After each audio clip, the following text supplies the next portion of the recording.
दोस्तों, इस वीडियो में जानिए कि शांत रहना और चुप रहना किन किन जगहों पर फायदेमंद होता है। शांत और मौन रहने वाला व्यक्ति बोलने में अन्यथा व्यर्थ होने वाली अपनी ऊर्जा को बचाता है।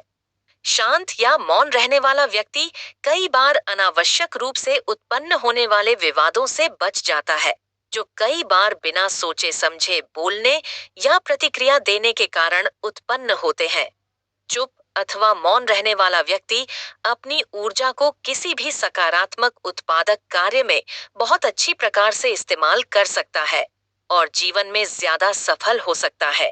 शांत अथवा चुप रहने वाले व्यक्ति में वैचारिक शक्ति अधिक होती है, जिसका प्रयोग वह उचित समय पर उचित जवाब देने के लिए कर सकता है और ज्यादा प्रभावशाली बन सकता है।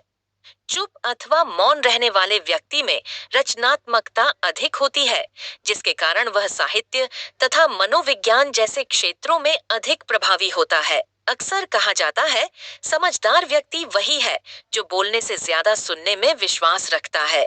मौन रहना एक कला है और यकीन मानिए, यह जितना आसान सुनने और पढ़ने में लगता है, उतना ही कठिन काम है जो हर कोई नहीं कर पाता।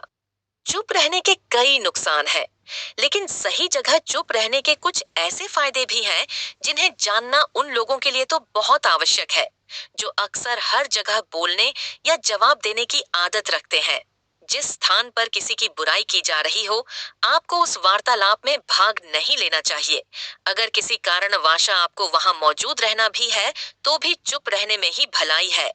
किसी के बुराई हो रही हो तो आपको किसी भी रूप में अपनी राय वहां व्यक्त नहीं करनी चाहिए, क्योंकि अगर आपने कुछ कहा तो वह कल आपके बुराई भी उस व्यक्ति के सामने कर सकता है जिसकी निंदा आपके सामने की जा रही है। अगर आपको किसी घटना या व्यक्ति के विषय में पूरी जानकारी नहीं है, तो आपको हर हाल में मौन रहना चाहिए। अधूरा ज्ञान ज्ञान न होने से कहीं ज्यादा खतरनाक है। इसलिए यहाँ कोशिश पूरी करें कि आप बिना पूरी बात जाने न तो अपनी राय रखें और न ही अफवाह फैलाएं। अन्यथा आपको सामाजिक रूप से निंदा या हास्य का पात्र बनाना पड़ सकता है। अगर स्थिति ज्यादा गंभीर हुई तो आप स्वयं या किसी और को मुसीबत में भी डाल सकते हैं। जब कोई व्यक्ति आपके समक्ष अपना दुख या परेशानी के सामने कर सकता है जिसकी निंदा आपके सामने की जा रही है। अगर आपको किसी घटना या व्यक्ति के विषय में पूरी जानकारी नहीं है, तो आपको हर हाल में मौन रहना चाहिए। अधूरा ज्ञान ज्ञान न होने से कहीं ज्यादा खतरनाक है। इसलिए यहाँ कोशिश पूरी करें कि आप बिना पूरी बात जाने न तो अपनी राय रखें और न ही अफवाह फैलाएं। अन्यथा आपको सामाजिक रूप से निंदा या हास्य का पात्र बनाना पड़ सकता है। अगर स्थिति ज्यादा गंभीर हुई तो आप स्वयं या किसी और को मुसीबत में भी डाल सकते हैं। जब कोई व्यक्ति आपके समक्ष अपना दुख या परेशानी लेकर आता है, तो आपको उसे पूरी तरह सुनना चाहिए। उसे न तो बीच में टोके और न ही उसे समाधान दे। हो सकता है वह केवल आपके सामने अपनी समस्या रखकर दिल हल्का करना चाह रहा हो। जब तक कोई आपसे मदद या सुझाव न मांगे, कभी न दे।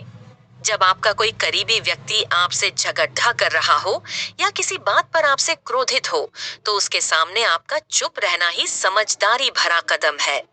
अगर उस क्रोध की अग्नि में आप भी कूद पड़ेंगे या उनसे झगड़ा करने लगेंगे, तो जो बात कल सुलझा सकती थी, वह बिगड़ती चली जाएगी। अगर आप चुप रहेंगे तो वह अपने आप आकर आपसे माफी मांग लेंगे। दोस्तों, कभी किसी के बीच में बोलना ठीक भी होता है और नहीं भी।